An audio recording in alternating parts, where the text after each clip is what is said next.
DeatschWerks.com has many online tools like calculators, injector calibration data, and fuel component text sheets to help you with many aspects of building your fuel system.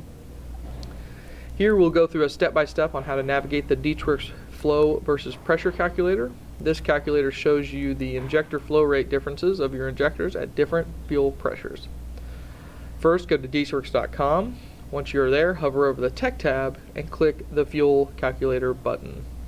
This brings you to the Fuel Calculator portal, and you can navigate to all the different fuel calculators from there.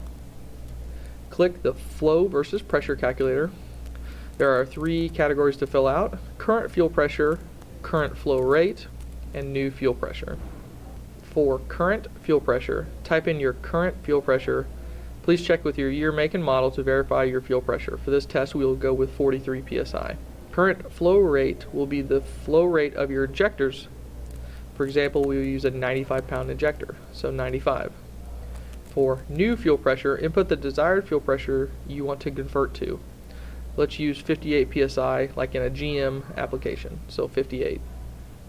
Finally, click Calculate. It will display the new injector size based on the increased fuel pressure. Our 95 injectors at 43 psi became 110-pound injectors at 58. This concludes our tutorial on how to use the DW flow versus pressure calculator. Check out more of our other fuel calculator tutorials on our YouTube channel.